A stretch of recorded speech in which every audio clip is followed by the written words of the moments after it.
Hey everybody, we are here today with a drummer and musician here in town, Jerry Riccardi. How you doing? Good to meet you. Good to meet me. Yeah, right. Yeah. Well, Great to be here, man. Yeah, thanks, man. Yeah. So Thanks for asking, man. I met you from Greg, maybe. I met Greg or Scott, and Yeah. they brought you into the band here, a Right. year ago or whenever that was, and Right. I think we've all It actually met before back at little Sam Fish's Jam. Oh right, yeah, on the Mondays, yeah, in showed up Waldo, there yeah, a yeah, couple that's times. right, that's We right. I forgot talked. about that. And I remember I got your card Hmm. and checked out your website and Yeah, stuff back then. But, and that would have been, That would have been 5 years ago at least, right? 4, 5, 6 years ago, I'm seven thinking like something. 2010, Yeah, yeah. So Yeah, maybe that 7, would be 8. 7, 8 years ago. Yeah, back before she, became yeah. Kind of blew up. Yeah, yeah. a touring artist. Right. I And, thought you were gonna say 20 years ago. That's like 2009 over there at the Waldo Bar. Yeah. Wow. That's where I first remember meeting. Yeah. Yeah, it's been a long time. So definitely our Yeah. band that we're both in. I want to talk about that in a minute. But for Yeah. those who don't know you, give a kind of 2-3 minute thing of just Yeah. who you are, what you've done, aspirations, desires. In the music focus, got into drumming back when I was a child. A baby. I always had the drum set for Christmas, and I've had 2 or 3 of them over the years until I was old enough to take some lessons, and I must have been about 7, I think. Started doing the drum lesson thing on the snare drum, and did that for about a year or so, learned the rudiments.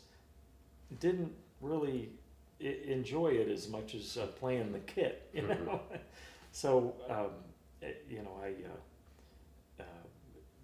spent some time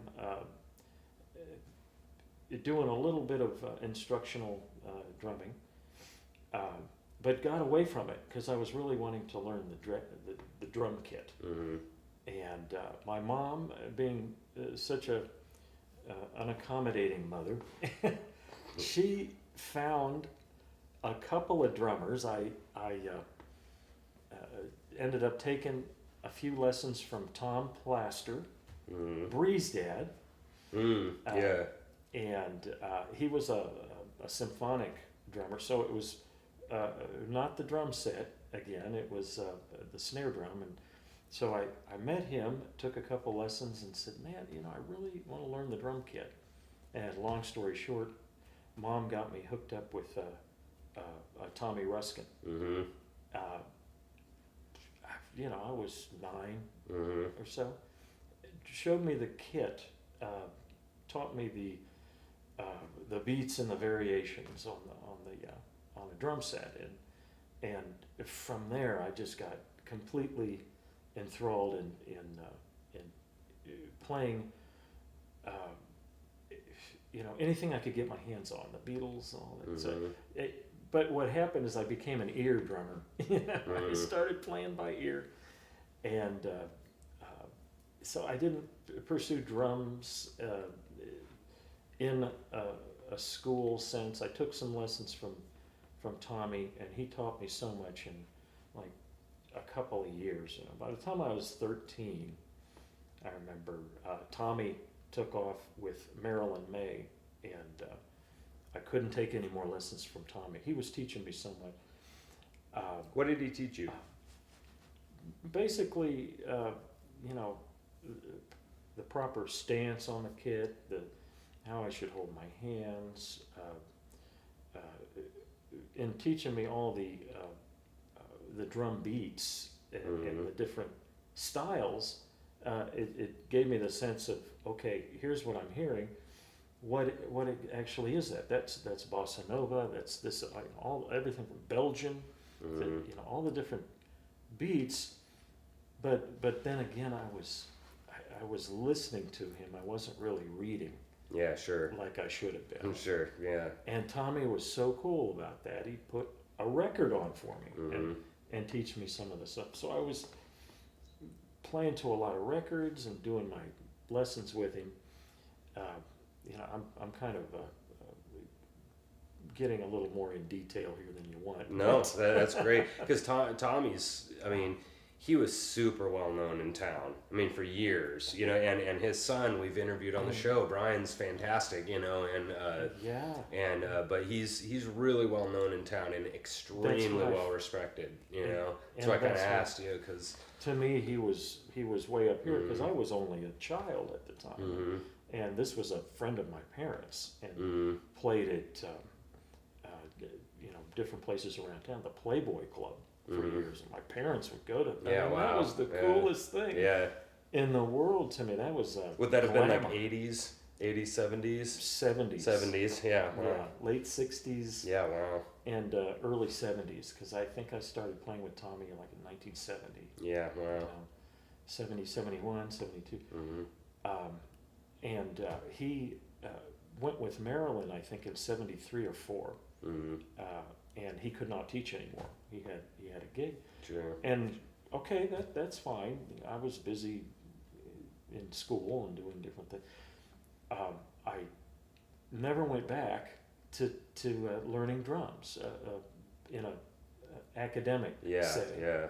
I just played everything. I took everything I had learned up to that point, but then just played records all the time for many years and stayed with it. You know, always had a kid at home, and ended up meeting other human beings that could accompany me. Once we were in high school, it took many years until I could, you know, actually, you know, hey, do you know this? Do you know that? Because I had a huge library of stuff already in my brain, and you know, all the records I could get my hands on. So, you know, I'm really, I don't want to say I'm a fully educated drummer. I played by ear a lot. Yeah. And I can't say I'm self-taught. You're right. You're both. So I attribute being shown some things, but you know, I'm my ears really helped quite a bit. So, you know, I'm one of those cats that can you know, just hear things and interpret. I'm a drum music interpreter. Yeah, that's a cool way to put it. Yeah, so you said something interesting there, and I think you and I are very similar in this sense that when I hear you with our band, it sounds extremely convincing country. You know, I mean, you're a good country drummer. You know what to do when you're hearing country. Okay. But then I'll hear that you're jamming with Andre and them and tearing up this like bossa nova and this jazz kind of stuff. And I feel like I'm a similar where I kind of can, you know, kind of handle a lot of different kinds of music. And I wasn't going to ask you this, but how do you like that, playing like so many different kinds of genres? Is that really fun for you, or like that's what sets me into, you know, the freedom mode. You know, it's music, recorded music, I should say. You know, everything I've heard, you know, I want to embrace it all. I just literally want to embrace it all, because at an earlier age I found out that I could do that. You know, I didn't have a lot of walls built up from being from in an academic world, and there's nothing I'm not wanting to put down that world, because I regret not being able to read sheet. You know, I can't sit down with a big band. Even though I wish I could. And totally envy those guys. I'm in awe at you guys that can read, and but I guess my gift is to embrace a piece from its textures and its sounds, and so it makes me feel like I have a control over music. It gives you a a confidence, I Mhm. guess. I feel very confident when I approach a piece of music that has drum kit on it. You Mhm. know, I feel like I've been there before. Yeah, I've yeah. been inside of it. Mhm. Eh, Country music, the jazz world is just as much. I love Mhm. to get into a piece, but then bring it back where the artist wanted to. I don't know. It's hard to say. That's a that's a good question. Um, it it's uh, it's it's intoxicating. Mhm. Yeah, I know what you We'll mean. leave it at Yeah. that. And so I mean, I just that was one of the things that so like kind of switching gears. That was one thing that I was definitely impressed by when I especially when I got to like play with you like multiple times like in our band is your ability to kind of adjust and to be able to handle all these different kinds of songs was cool. And Awesome. on a drummer, yeah, on a drummer. Make you feel comfortable with what I'm doing. Yeah, and that was another kind of thing that maybe you're getting at is that you're an easy person to play at because one of my annoyances with drummers in general is people playing like too much, right? And there's too much in a lot of sense. Too much volume is one. Definitely too many fills, right? Fill. Like every 4 bars, somebody's doing a fill, you know. And I'm like, you know, reel it back, buddy, you know. And then also just playing kind of just playing too much in a general sense, and that's something that you don't do. I can say with certainty that that's one thing that is really awesome is that you know that's one thing that I know that I've talked about a lot on the show is that I try to like only put myself in spots that I'm needed. You know, I know you'll watch me. I'm standing there during somebody else's solo. I'm literally playing nothing. You know, and on a drummer's sense of doing that idea of only playing as much as the music needs, Yes. and that's a real talent. You know, that you go out to open jams and some guys don't know that. You know, and that's something that I would want to compliment you on because that's one thing that makes you really easy to play is that you're not playing over everybody and you know what this song needs and you do it. Do you think that that's a problem with some drummers that people don't think that way, or? Well, I was just gonna say a lot of guys, I think it's an effect of the amount of experience that they've had. Um, well, opportunities. That's what I want to say. They don't get a lot of opportunities to get out there and play, so they want to pull out that toolkit. And they pull all of them out, yeah. And they do the polys, and they do. They want to show everybody what they got, or they feel that they need to do that. You know, I didn't turn my phone off. We'll do that after this question. Sure. Yeah. Fine.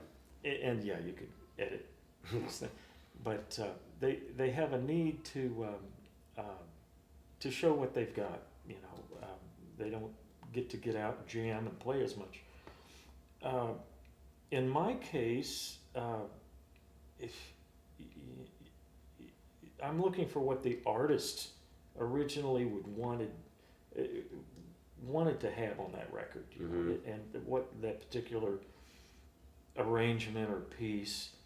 I'm trying to think of what the writer was thinking. And sometimes, you know, we want a little bit more pizzazz on the kit, but you know, not really all the time.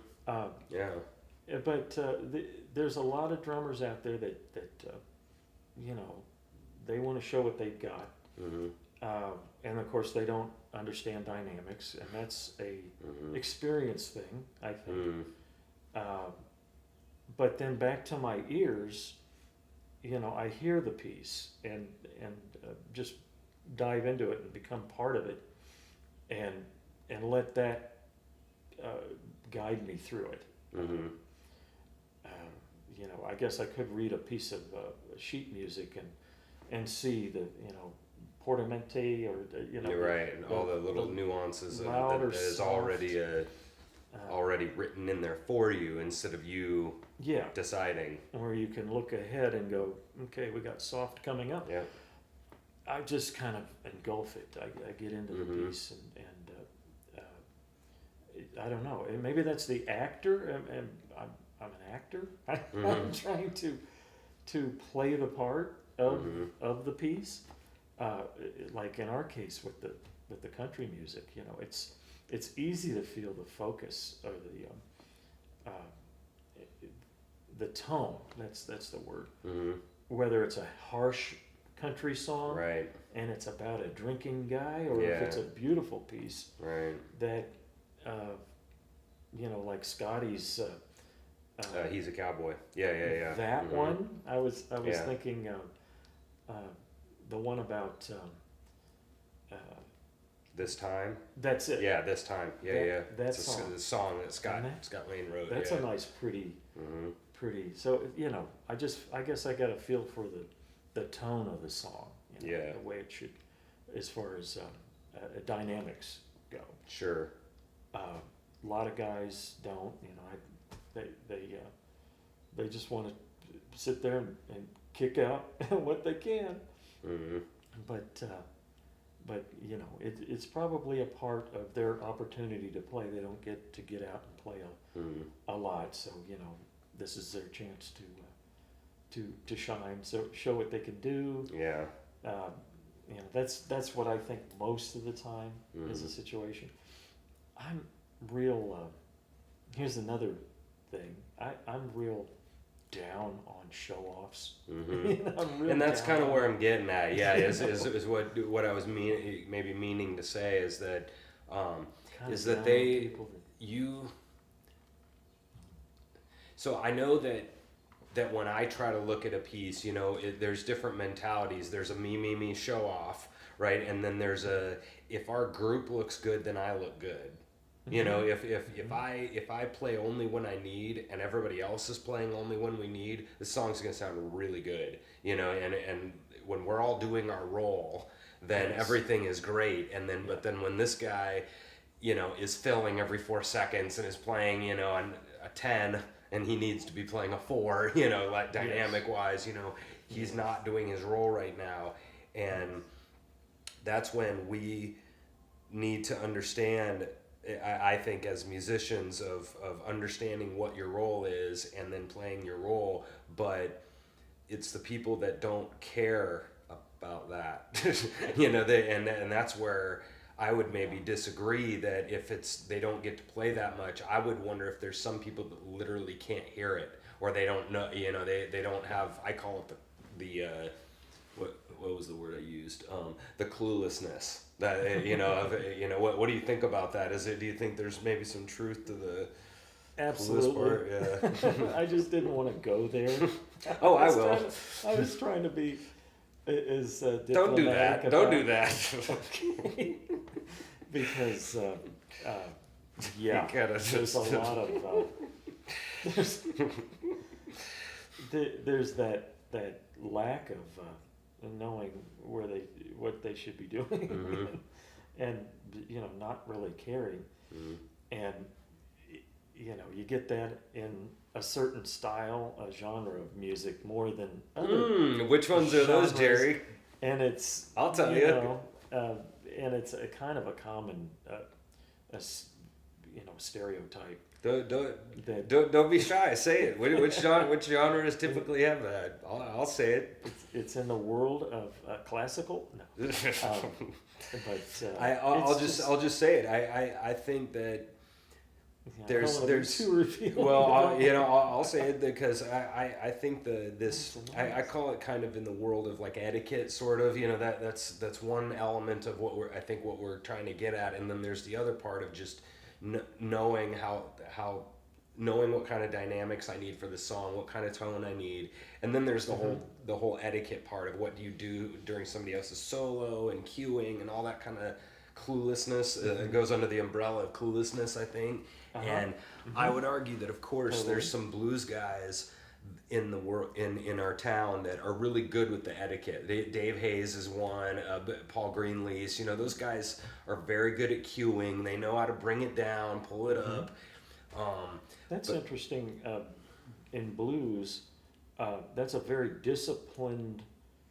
That's a discipline, playing proper blues, being in the blues world, playing it properly. Um, you learn.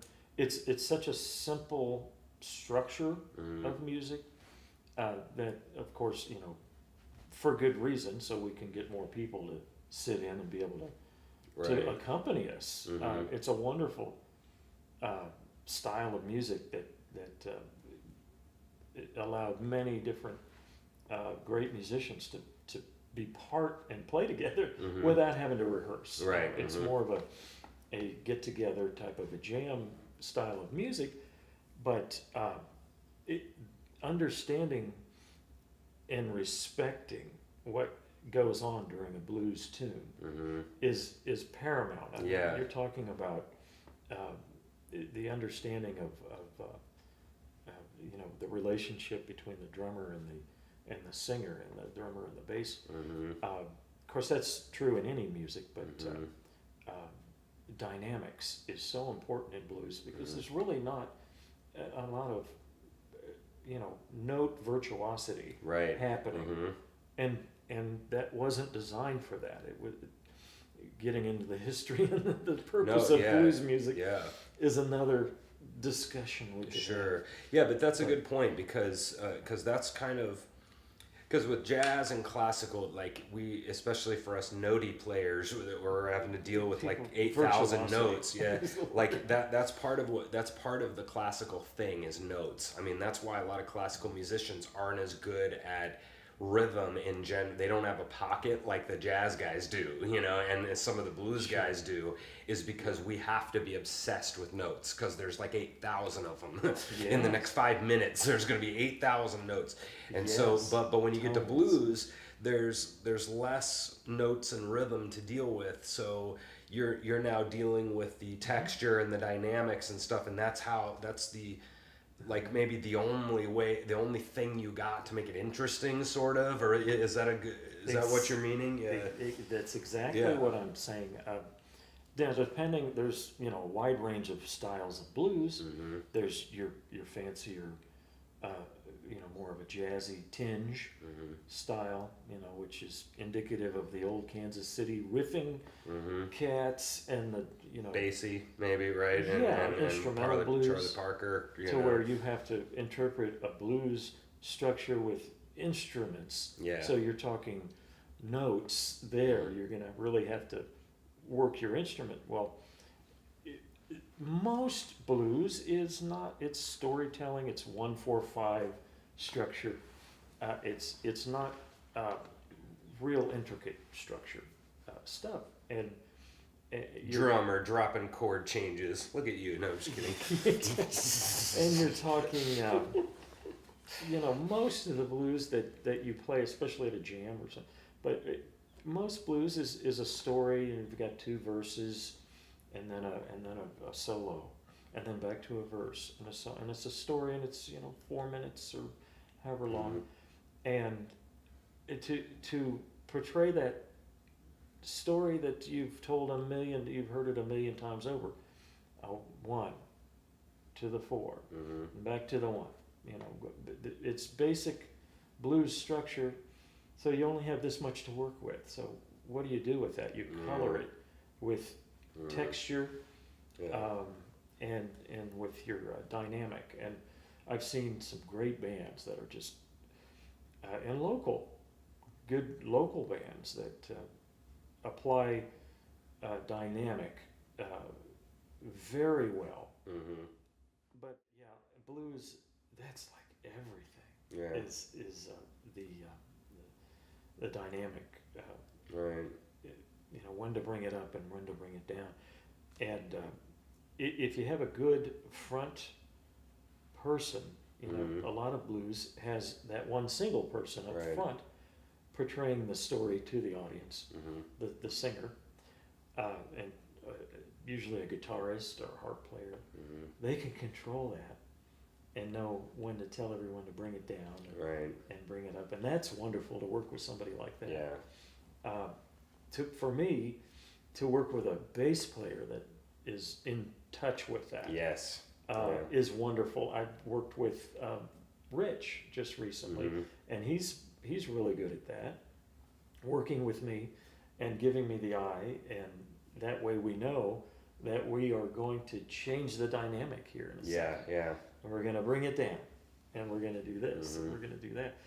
After working with somebody with a while, you can sort of do that without thinking, right? I mean, you're just going to do it just with with each a other, little eye contact and a little, feeling each other out and maybe looking at each other, knowing that the end of that verse is coming up, and we want to do something. See, what I was meaning with mentioning the blues scene is that, in my opinion, and this is just my opinion, but in town, I've just seen that when you go to a jazz jam, everybody just does that. Mm-hmm. The adjustment to the adjustment to volume, the non-cluelessness with cueing solos and cueing the end of the song, and that kind of they just do that. It's like breathing, and then when, like you said, with the lack of kind of ability, you go to a lot of the blues jams and you get more percentage of people that don't think that way, and that's just, I'm just gonna talk some crap right now, well, but that's just what I've noticed, and that's one reason why I enjoy playing with people that are less clueless about that stuff, and that's why I enjoy playing with a lot of the jazz mentality people, is because they just you're mentioning about the singers, how they can help you, like they can help guide that sort, and the word I'm hearing is for you, guide that for you. And when I go play with the jazz guys, they don't need them to do that. You know what I mean? They don't need they don't need the singer to tell him come down. They just do it, because they feel it too. Just like you said, your ear thing going on. They have the ears too, and and then they're down to nothing, and then it's a very intuitive thing, and that's just my opinion. Talk some shit right now, I guess. But I've heard that word being used too to describe that ability to handle a tune properly like that. It is intuition. Yeah. Mm-hmm. When a bunch of guys, a 3 or 4 piece, can work with each other intuitively and know that we're going to change the level, the sound level, the sound pressure level. I want to get away from continually using the word dynamic. Yeah, right. Yes. But I've noticed that sometimes a drummer sometimes can guide that, because when the drummer comes down, everybody, you feel like an idiot, when the drummer comes down, you're bong bong bong, and a dong dong ding bong ga ding dong dong, and you just follow with them, and so sometimes I think drummers could guide that the most, out of the whole group, and I don't know what you think about that, but yeah. Definitely. And that's a way you can tell if everyone's listening. Mm-hmm. In the band, you mean? Yeah. Mm-hmm. I'm real sensitive to that. Is this guy listening? Mm-hmm. That guy's not listening. Okay. Are you listening? And I forgive at certain levels as well. Okay. He's the front guy. Yeah. Guitar player, bass player, you better be locked in. You better be listening, and when they're not, you've heard me get a little bit, and I'm not going to name names. So you say I get irritated. So you're picking and choosing who gets to get away with it, basically, and so you have the front man there, and then you realize, okay, I'm hired to basically save this guy's ass, to save the singer's behind when he does 5 beats instead of 4 in this measure. Oh, there he is, and then now you're back, and. That's just I'm being silly right now, but okay, I'm hired to basically save his behind, to make him look good, so I'll let that go, Well, to a certain extent, there's Yeah, I mean, I've played with some guys that really suck as front guys, and they're just. But I've kept my cool and gotten through the gigs as good as I could to make them, to fix whatever needed to be, to get through the songs. But the bass players, I don't have any forgiveness for a bass player. A bass player is my conduit to the world. I mean, they're my connection, and they feel the same way, I'm sure, about the drummer. And I've been told this, of course. I'm not. What am I saying? I'm sure. That is how a bass player feels. They feel that they can control. They are in control of the piece as far as style and between rhythm and style. They have the good bass players feel that they are very, very important to the piece. And I totally respect and love that in a bass player because he can connect everyone, all the melodic world, to the rhythmic world. And he's right in between there, isn't he? He's the connection between those two parts of the band, sort of, right? He's our connection when it comes to that style of music. Now, I'm back to, combo playing with a drum set, that style of music, I guess, rhythm and blues. Right. We're talking about, but the bass player is just very, very important to me. I actually would love to be a bass player, actually. Yeah, I'm jealous too.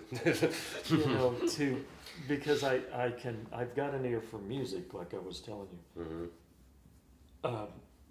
So I've got melody going, but I'm better at interpreting a melody with a drum set. I don't have that ability to play a bass, but if I played an instrument, I'd probably be best at playing a bass. Yeah, wow, that's cool. But that's true with any drummer. Yeah. They're rhythmically connected. But back to the who I'll let get away with. If the bass player is not there, I'll almost not even listen to the rest of the band. I'm just worried about that bass. Yeah. And if it's done properly. Yeah. Because if we two hook up, you guys are just sitting on a cushion. Yes. And you must love it when you play with a great it's nice rhythm section. Yeah. Rhythm section being a drum kit artist and a bass player. Yeah. That's your rhythm section in most of the music we play. Because I always think of them, I always use the football analogy where you guys are like the offensive line to me, if you can make an analogy. If the offensive line sucks, I mean, you lose. Everything falls apart, the entire thing. And drummers and bass players are definitely that idea where you get a good one and nobody notices anything. And then you get a bad one and it's bad. When a bass misses that big 4-chord, the entire band goes to crap. And then the drummer is the same way. If the drummer, is pretty sloppy with their shuffle or sloppy with their bossa or something, it's bad. I mean, the whole band gets anxiety, because we're trying to find him and wait, no, there is, and a lot of times it's but it's a cushion when you have it good. It's just unbelievably fun. Have you ever played those gigs where you're just like, something's wrong, man? I'm not comfortable here. I feel like I'm out on the on the cliff, on the edge of a cliff. I don't know if I'm gonna I'm climbing a tree. I don't know. It pretty much is because your rhythm section is out of sync. Now I've played some gigs with a dude that was here's another a tempo issue with guys that are on an instrument that is a prevailing instrument in this particular band. I'm not gonna name names, that had very poor timing, meaning always ahead of the beat on the changes, going back to the one, they always come back too early, and it constantly throws everything off.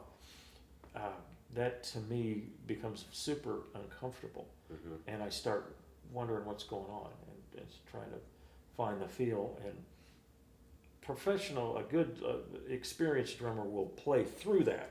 Yeah. You know, meaning the gig is either going to be a total struggle or a total joy. Yeah. There's that fine That's line. interesting. Yeah. Of work.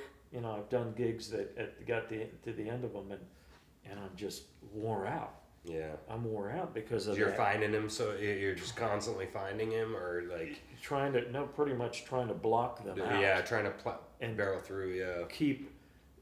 Keep a solid pulse. So why would you choose to do that and not try to find him the whole night? Well, I've done gigs. I've had the experience of adjusting all night. Right. And what I found there is it's a disaster because you'll end up speeding a piece up or dragging it. If you're trying to constantly adjust with somebody, you're gonna suffer one way or another. And you want to talk real sloppy sounding stuff. Yeah, so that makes it more sloppy to try to find him the whole time if it's really bad, right? I mean, we're talking if it's pretty egregious, you know. Well, in my experience, I can read the players, what's gonna happen during this gig pretty quick. You can tell within the first two songs. This one I'm gonna have this problem with. Okay, that one's gonna and then you point be this one and that one, and then I apply the hierarchy of importance to that. Okay, I can get away with it. When it always comes down to that bass player, it needs to really be pretty darn locked in to make this a good gig. Sometimes that doesn't happen, but what I try to do, you know, if we have low scoring on all of those issues, okay, I'm trying to be as politically correct here. So you're sitting with the thing, you're crying, okay, rhythm and in my notes. mind, in my mind, yeah, I'm being very critical of each player, and when it comes, you know, sometimes I just have to go, okay, buddy, you're on your own, and basically pulse through the gig, and try to keep it together with people going ahead and behind the tempo, and going back and forth through the tempo. You just have to block any imperfections out and keep that pulse, that rhythm going straight, as solid as you can. However, whatever the particular tune is, and you can almost throw tempo dynamic out the window. I mean, it's almost like I can't, because with a very good player, a very experienced player, you can, or I should say, a band that's way up there in quality and experience. I can work with the tempo. I can, you know, a particular piece might require a little bit of pushing, of driving, where the drummer has to drive that piece a little to make it sound right. Or I have to stay behind a little, drag it a little bit to give it the way it should sound. And give it a laid back feel. To give it a little bit of a different, you know, some swing stuff.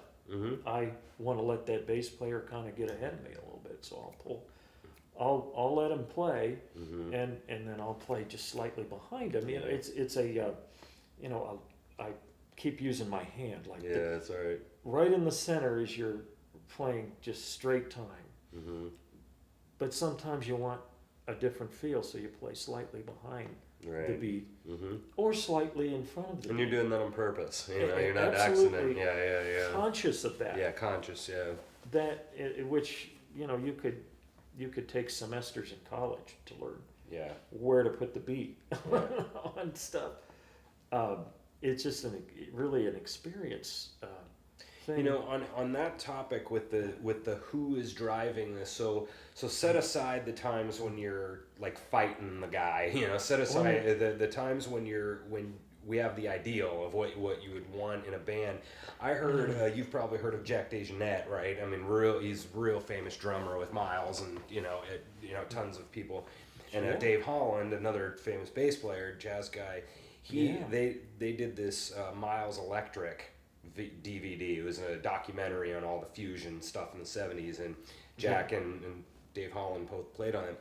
And they said something really interesting that I'd never considered before. And Jack was talking about, or Dave Holland was talking about, they're like, what's your job? We were talking about these roles of each player, you know, and Dave was like, he's like, my job as a bass player, he's like, my job is to be the center of the music.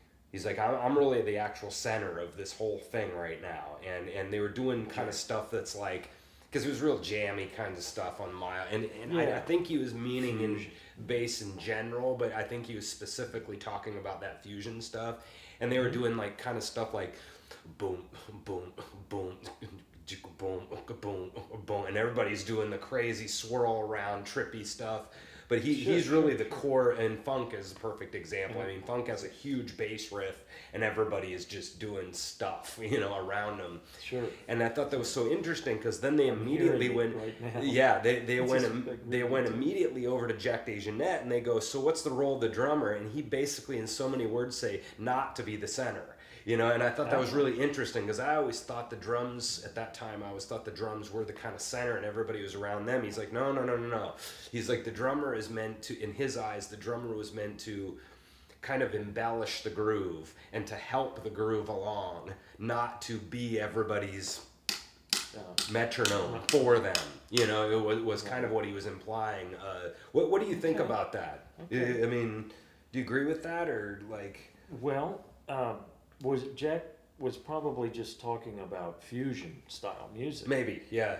See, because I would have to disagree in certain areas of certain styles of music.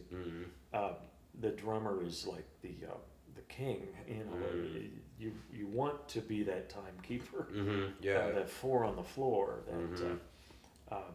But in that style of music, well, I can see you don't. You know, it's the bassist, or whoever.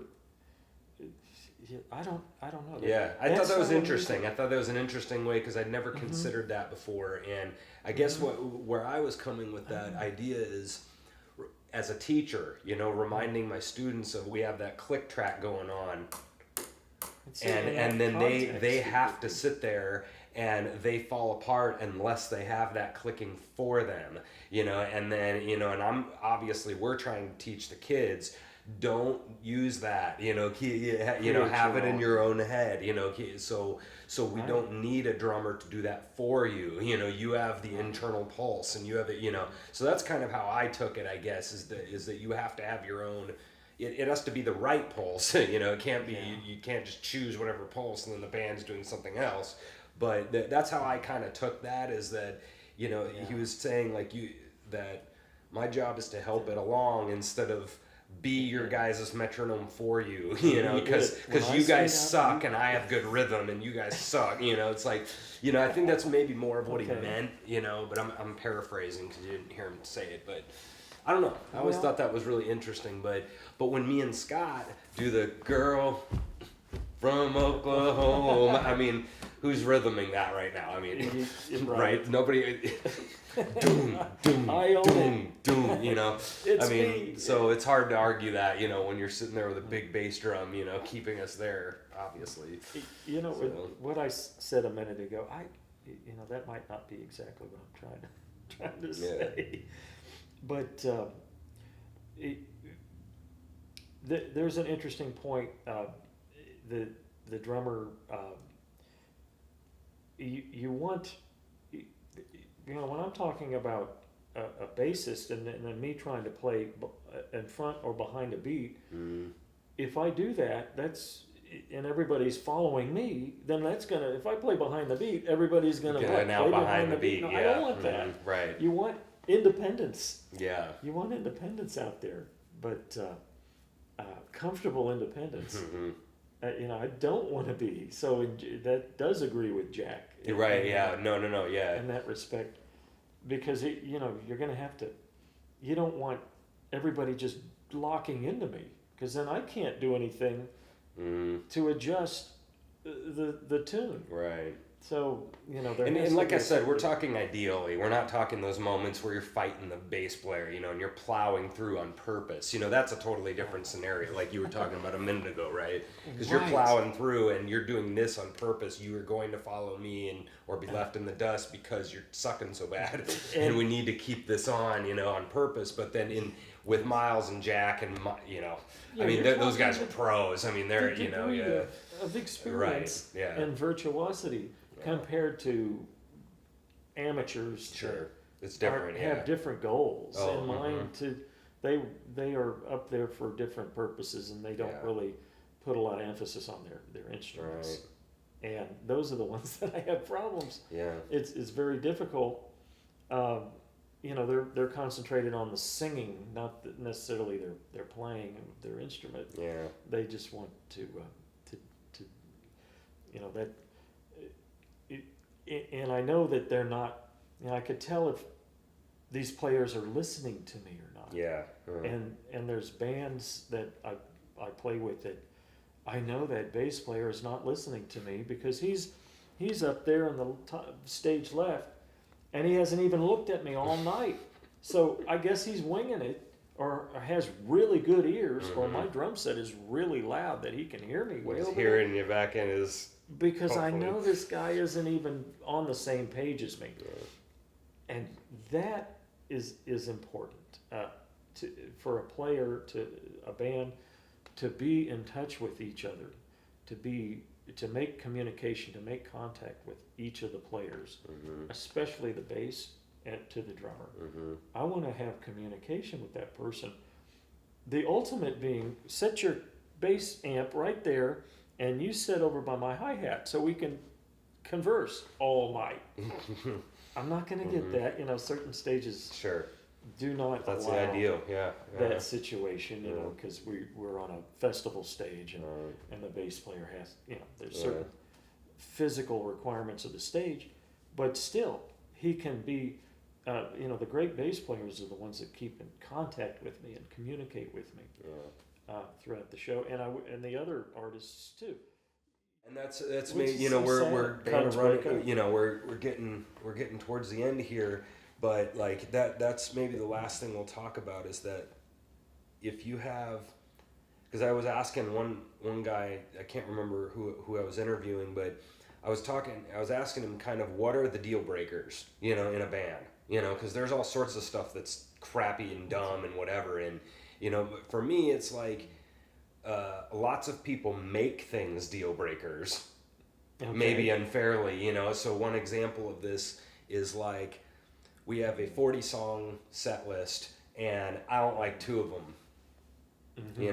Is that a deal breaker? I would say no. I would say that's not enough. That's not enough to be, oh, this band sucks, I'm out of here, you guys are dumb, That kind of mentality, that for me, not like, what, you like 38 of them and then 2 songs you don't like and so I'm going to quit? That seems a little ridiculous to me. But that's a great question. It is a good question. What's the deal? And it's kind of different for everybody, and that's fine. As far as I'm concerned, it's fine. There's just things that you can't deal with. One example that I think is a deal breaker for literally everybody is a guy who shows up and is 5 gigs in a row, drunk and literally falling off the stage, like literally falling, right? Yeah. That's a deal breaker, right? You got to get this guy out of here, right? He's making our band look terrible. We're losing gigs, right? Yeah. I mean, to me, that's a deal breaker. And that's an extreme example too, but you mentioned a little bit about the bass player. So my question is, like, when you have those things that are verging on deal breakers, that are getting really annoying, what's your opinion of how people should handle that? Just privately, away from the band, discuss it with the person, not in front of everyone. Just have a personal, private meeting and try to work out the differences there. Mm-hmm. Let them understand where I'm coming from. Yeah. You know, and give them all the respect that you can, but you know, you got to tell them like it is, but away from the crowd. Yeah, you know? In a separate setting. Advice, yeah. And you want to do it like as soon as you can. Yeah. When you run into a problem, don't gig with them for Another 10 gigs. you Yeah. know, 6 months, Right. and then you know put up with it, and then Hey, the last 19 times you've played this song, you've. and then you hit them with, you know, man, you know, I'm really having a problem. It's like they're like, why didn't you tell me that for the last 15, 20 gigs? Right, yeah. If it's that big of a deal. Yeah. So you have to get things handled as soon as possible and in a private manner. Yeah, that's a good piece of advice. No one, and then there's, you know, usually a positive outcome from it. Right. What happens when you bring that up in the middle of rehearsal in front of everybody? How does that usually go? Oh, you never do that. No, I understand that you shouldn't ever do that. What happens when you do that? Oh, I don't know. Then I end up you end up reflecting, trying to, you know, some inner reflection on, gosh, you know, I need to mellow out, man. Mm-hmm. Do they start doing this kind of thing with it? Well, you know, and you know, they start to get that defensive kind of stuff in front of everybody, and then the ego comes out, like, you know, I mean, that's why you'd not want to do that, right? Yeah, God, you don't know what's going to happen. Mm-hmm. You don't know how they're going to react, you know, Yeah. and it's never worked. It's never helped. Obviously, you know, there's that technique of embarrassing people in front of that makes more of an impression to them about something. In this case, I would say probably not a positive, a productive way of doing it. Yeah. They're just going to get pissed at you, Sure. and then they're going to start trying to defend themselves to the audience, you know, to the other band members. Yeah. Yeah. You know, like, oh, he really doesn't know what he's talking about. You know, Yeah. who knows? It's never been a good outcome. Yeah. That's a good point. And yeah. I mean, I did, you know, in front of the band, and it was a bad outcome. Right. This one particular band I was in, it's Mm-hmm. not our band, he got real offended and said, you know, some very childish things back. Mm-hmm. I mean, it was embarrassing for him, his reaction to what I said, because he reacted to it Like a child. in a terrible way. Yeah. It was a very revealing negative thing, and I didn't know how to. I just kind of mellowed out and backed off. Yeah. You know, from that, it's okay. Yeah. All right. Yeah. And went on from there, but it was, you know, revealing to everybody what kind of a jerk this guy was about music, you know, and pretty much tells you that, okay, I'll never get anywhere with this person Right. if I can't tell them, you know, play a B instead of an A. You know, You're right, and they lose it. You know, it was literally yeah. it was one of those kind of a simple things. Yeah, It was wow. like, on this part of this piece here, it was a song I wrote. I had the music, sheet Yeah, music. that's tough when it's like a song you wrote, and then you're like, hey man, you On know, this be a little bit more flexible here. You know, the next song you write, you know, you can tell me exactly what you want, but on this one, It was one of those. Well, I want to take his reaction to the song was, I'm going to just, you know, put my take on this song. Sure. Yeah. And I was being very nice. Right. You did a great job, but you know, this is the way I need this piece. You know, the arrangement calls for this particular sound. And that's a different. That's why I brought that up with Greg, because that's the same type of a thing where a lot of times it's not necessarily why these two people are arguing. It's not that this guy is just, you know, literally like dropping every third beat or something. You know, he's literally like playing the thing badly. It's that it just, you didn't, you know, this is not what I'm going for, especially as the writer of the song. You know, it's like, so it's now it's just a taste thing, and we're arguing about choices rather than I have this moment where this, I mean, I had another time where this guy was that ba dum bum ba ba dee doo, any Okay. end of any blues Ending. song, and Uh-huh. we're like teaching this guy how to play. I mean, he'd played for 30 years, he said, and we were teaching him, and he does with the Yeah. first finger, I'm like, Wow. we're like, Okay. I'm like, I you guess played country 30 years and you've never played that ending But- before? Like, really? So that was ice kind of a cream moment ending or where something like that. I kind of had to make a decision. And last question I'll have about that is that there, this is a thing that we all deal with. Every single band has dealt with this many times, or musician, where we have that moment, where we have the deal breaker or the close to the deal breaker during this band. And I'm having trouble even, and I definitely won't get into this, but even with my life and politically and whatever, trying to figure out what I can change, and in that band moment, this might be a moment that I'm not going to be able to change. And so that now I'm sitting here, is this a deal breaker or isn't it in this group? And what do I do about this? Do I take them aside? After I take them aside and be as nice as possible and they still don't change, I'm now sitting at this fork, of do I, that's the stuff that we all need to talk about a lot more, because we all deal with that like 4 times a year at least, because hardly any of us get to play in a band for 17 years in a row. We're all kind of moving around some, and especially for somebody like you that sits in with a lot of different, it's just something I like to talk about on the show a lot, because it's a big question, and it's probably the reason why, in my opinion, why so many bands break up is because of these moments where we're talking it out and people Totally. take it. What do you, is it? You think that's probably the biggest reason why people quit, or? Pretty much. But in this context, you have to look at level of players. Yeah. If you're talking about pros, Yeah. and you come to the band as a member, you expect certain things, and those expectations, you expect this, Yeah. and you should as a pro, and you're getting amateur stuff happening. In the amateur level bands that don't play very much, you get more problems. Yeah. Because there's, levels of players. You're probably going to get, Sure. 1 or 2 guys that haven't had a lot of experience. But at the pro level, you expect, so there's probably not going to be that many problems. Yeah. Because everybody is at that level, but at the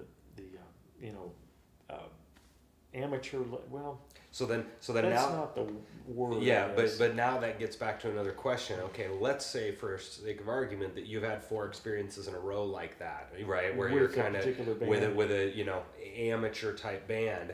Now you're sitting Yeah. at this choice that I'm sure a lot of guys in KC are. Hobby band. They're going, who? Yeah, I'm not gonna have any problems. Yeah, I'm gonna go with them. Now they're seeking out.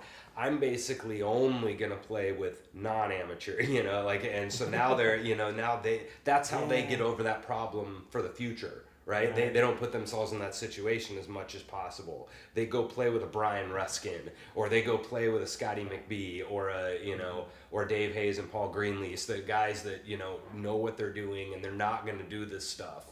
Right. And that's their solution to that problem, I guess, is don't put yourself in that situation as much as you possibly can.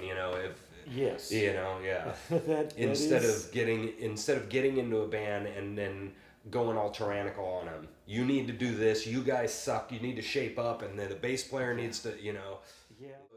So we're probably almost all we're already over time here, but I want to give you a chance to. I'm sorry. No, you're fine. I love this stuff. I'll talk about this all night if I could. This is like band psychology.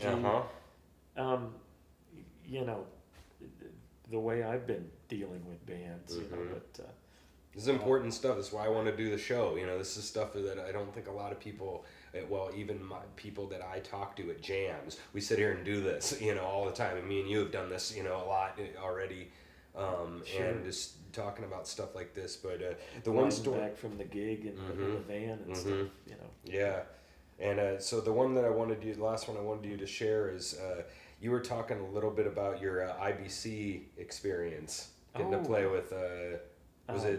Was Nick there? The Trampled Underfoot, or was it Samantha? Yeah, it was Trampled Underfoot. Yeah, talk about that. It was all the Schneblins, the three, and this is back in 2008. It was I was with a band called the Doghouse Daddies, which was a four-piece jump blues band. Okay, so we were more of we had an upright bass, a sax / harp player, and a really good electric guitarist. Played a lot of hollow body electric guitar, and me on the drums, and we were doing our thing. We had been gigging for a long time, and we had even gone down in '07 as well. We represented, the IBC. You're required to represent a city, right? A blues club, an affiliate of the Blues Foundation, based out of Memphis. Without getting into too much detail on this, because I could talk about this for a while. But it's a blues contest, right? Is basically, and you win the city, right, and then you go down, right? It's a very structured contest. They have a scoring form. Certain categories are weighted. Blues content is like a weight of 8 points. It's all weighted. Yeah. Talent is one of them. And it's worth like 2. But it's very structured. Blues is 8, talents 2. You could pull up their scoring sheet. Yeah, it'd be interesting to look at on that. their website. Yeah. If you want to put on a contest, IBC qualifying contest, and there's hundreds of blues clubs, blues societies all over the world. We were playing primarily blues. This was a blues band, the Doghouse Daddies. Some of it was jazzy kind of stuff, but not really. It was because just the format of the band didn't play a lot of jazz. Right. Upright bass, so there was a lot of 4 on the floor, a lot of walking, and I loved to swing the blues. That was just my thing. I loved to play bop with blues. I like to swing, and people that's jazz, and as well.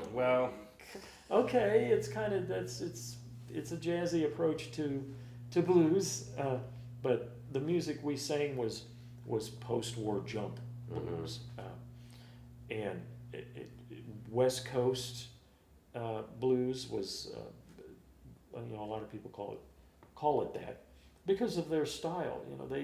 It was the same guitar, upright, harp,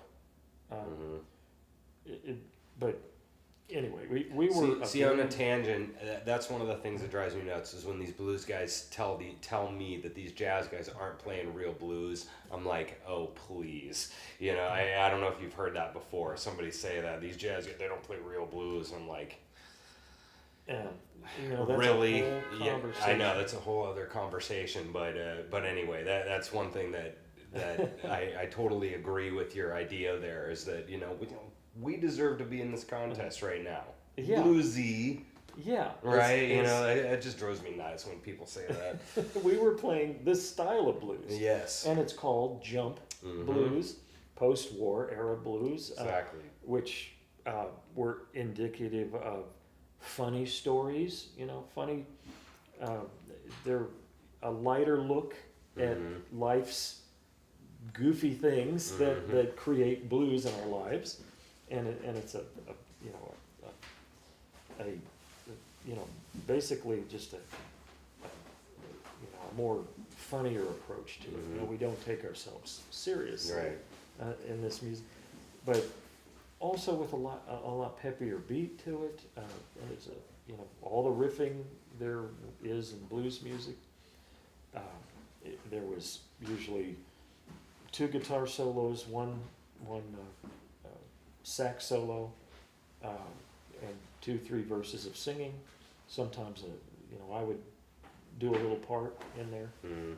But here we were anyway at in Memphis back in 2008. We found ourselves there for the second year, so we were very experienced at what goes on with these things. So this whole thing was like, okay, we initially got there representing Jefferson City Blues Society, and that was because they really wanted us to play there in '07 in Jefferson City for their contest.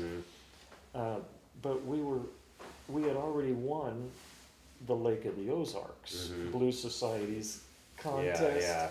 And they had theirs like early that year. It was like September of that year. And this contest, the Memphis, the big thing in Memphis is in late January, early February. So these qualifiers are usually in October, November. Right. But this one was in September. So in '07, we were obligated to do the event for the Lake of the Ozarks. So we said, okay, Jeff City, we'll do yours next year. We promise. So the next year we go up to Jeff City, and we were one of 12 bands that played up at, there was a club in Columbia, Missouri. They had this. We end up winning. A lot of good bands. They liked us. Cool. Okay. We make it to Memphis. And same year, Trampled Underfoot had made it through the Kansas City organization. They represented Kansas City and won their finals. Yeah. It's a big deal. It was, always a lot of good bands. Kind of was. They have a 4 different preliminary just to get to the finals in Kansas City. Yeah. Okay. I just had Nick on the show. He was the last interview I've done. Explain all this.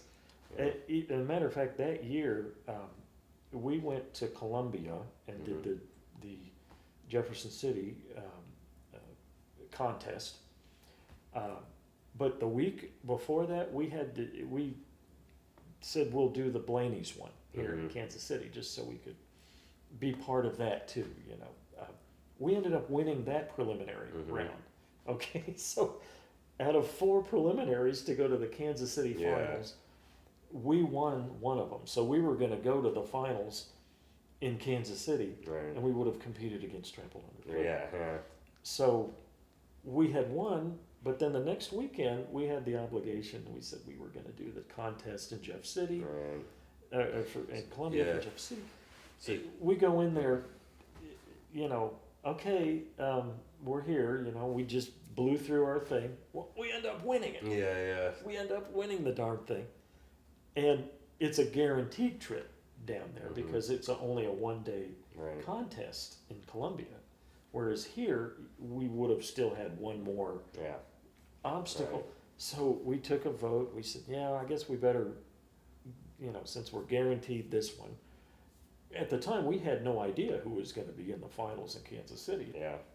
So it was really funny how it all turned out. Yeah. We end up going down to Memphis representing Jeff City. It turns out Trampled Underfoot goes down and it represents Kansas City. We all know each other, so when we got down there, I ran into Danielle, the singer for the Trampled Underfoot, and hey, what's going on out in the street, and we were all very much Kansas City. Yeah. we were all from Kansas City. Yeah. Even though we were representing. So long story short, we end up winning our venue, which is a long process to be able to get to that honor, to be able to make it to the finals. Yeah. And the finals, there were 10 bands that got to be the finalists at this big, beautiful theater downtown where they hold the finals. It's called the Orpheum Theater. huge standalone theater down there. It's been there for years. And we were one of the final 10 bands. And when everybody meets up to find out the order of go, Mm-hmm. it's all random. It's a roll of the dice. Mm-hmm. So it turned out that Trampled Underfoot went before us, Mm-hmm. and we went on right after them, who they went on to win the event. Mm-hmm. So they were well received. Yeah.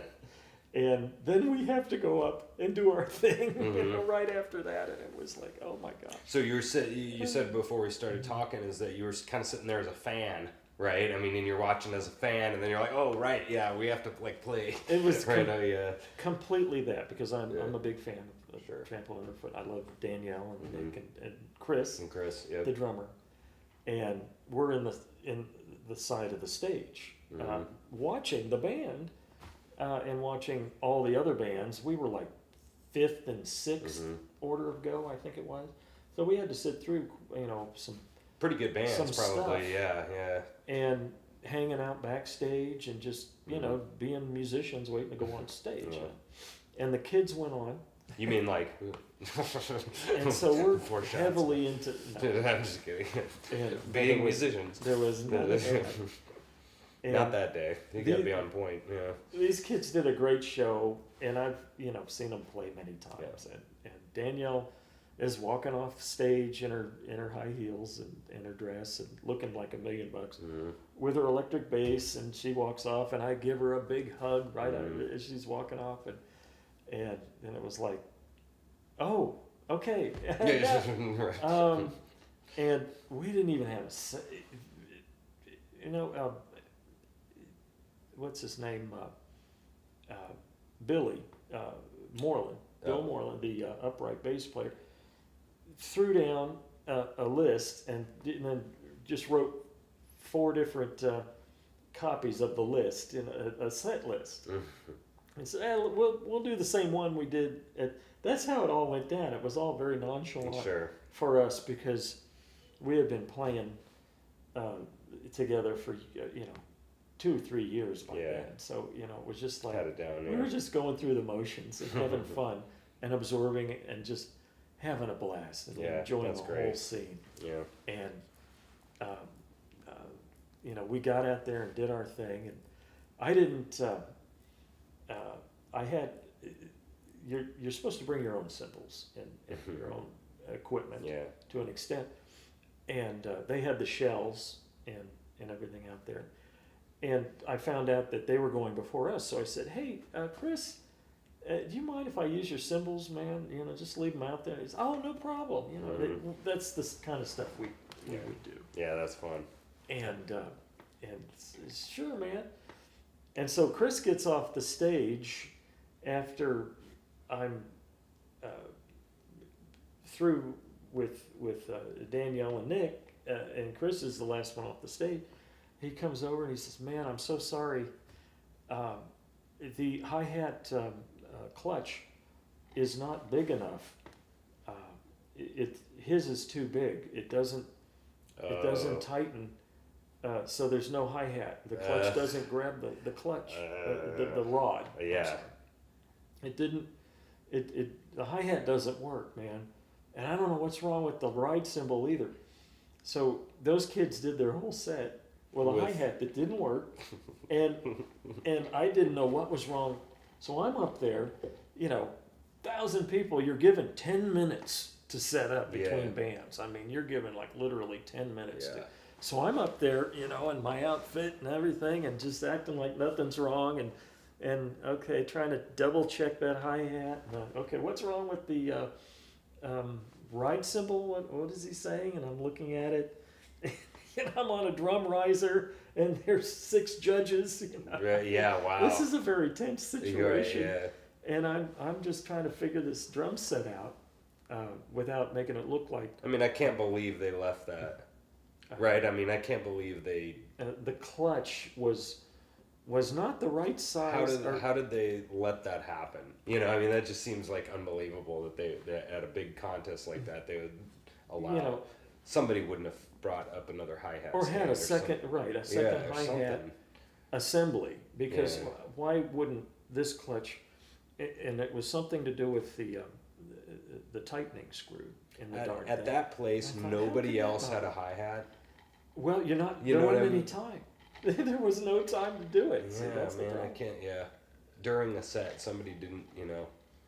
Maybe he used the clutch that was sitting there, and it didn't. I don't Something know. Yeah, was anyways, wrong yeah, with it. yeah. That's crazy though that you dealt with that. Yeah. And I Must be had annoying. to mentally deal with that It's before impressive, man.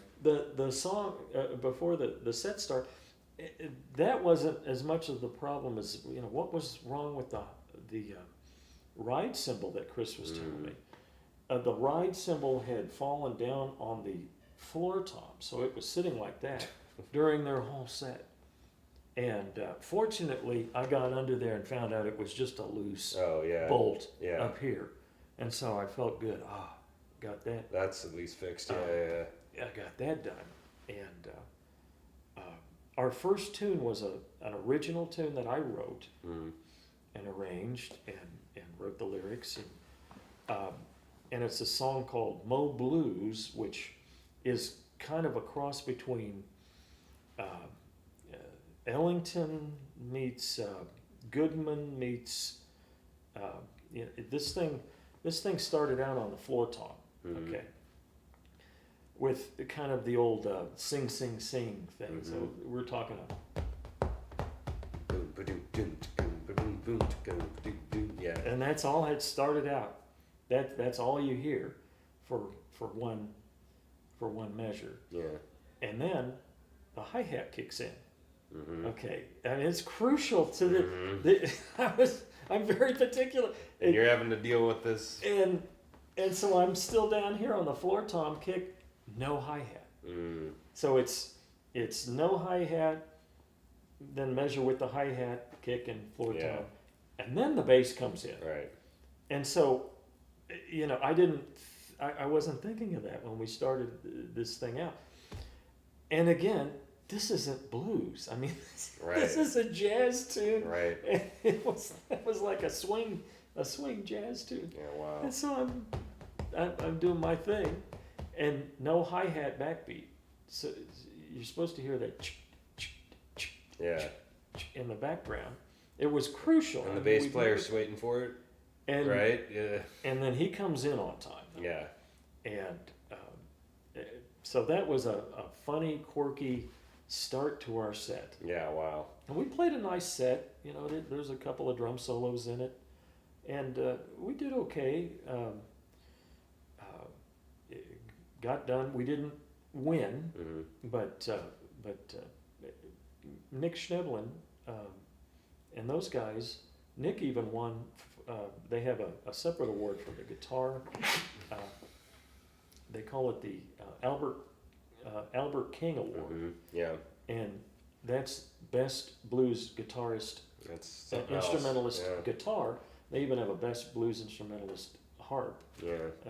as well. But Out of that whole contest, that'd be something to win. oh, it was Out of how many how many good guitar Yeah. players would be at a festival like that? it was quite an honor. Yeah, that's cool. For Nick, and when they called their name and they won that, they were up on stage for quite a while, accepting the awards, and so then finally they get done with that, and the kids get to come down off the stage, and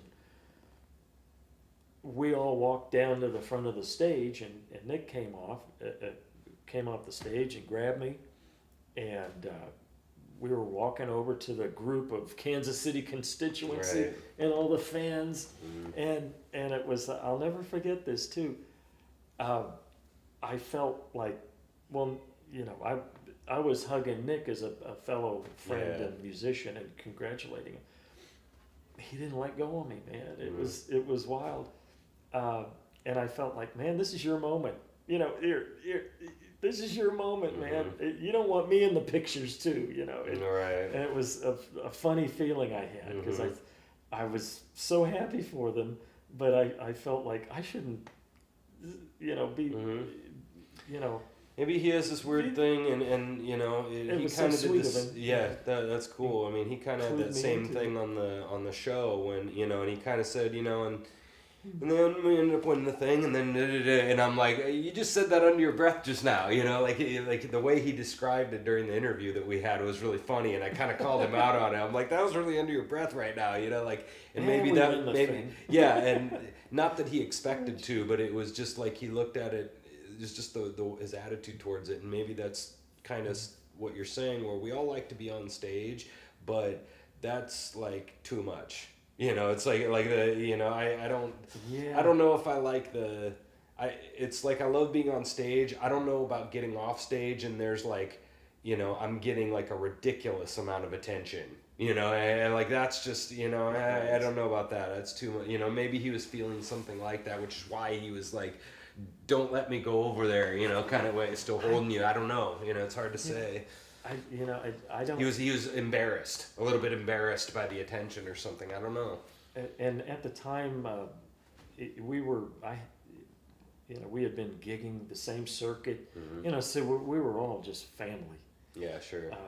at that time. Not as much anymore. Yeah. Things we've grown a little bit further apart. But Yeah. those guys have blasted off. Yeah, they're doing great right now. Well, I mean, we've gone way over time. This has been really fun, man. I love talking about this stuff. You had some Fun great stuff to story. say. Yeah. Well, good. Good. So, We didn't really talk about anything, man. There's so much more. I know. Yeah, I know. There's so many other things to talk about. I definitely have done. I think your 26 interview, but I'll have all of you guys on again at some Incredible. point. And we'll talk about some more stuff. You know, and Okay. and I'm thinking on even maybe starting a playing one where we bring in instruments with somebody, you know, and then we have them do a drum pattern or something, and then we talk about it, and then talk, play, you know, do more of an instructional kind of thing, you know, with instruments instead of just talking, you know. So that's another, you know, another thing that we could do, you know, have you in sometime and do that too would be kind of interesting.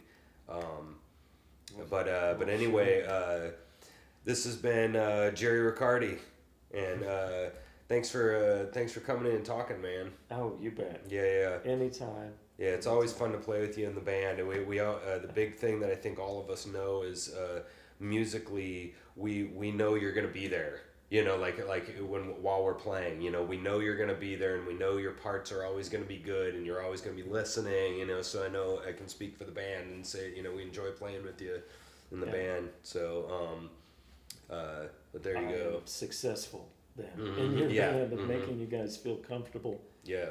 and the comfort zone Mhm. is what I'm looking for. Yeah. Well, you do a great job with that. Cool. Yeah, that's KC Music Talk. Get out of here. We're gonna. All right. We'll see you guys Get later. out and see a band, see live music. Yeah, get out and see live music. I like that, man. All of these guys are around Kansas City and playing all the time for you. So get out and support them, and show that you love them. And you appreciate it. So, all right, Awesome. that's it. See you guys later.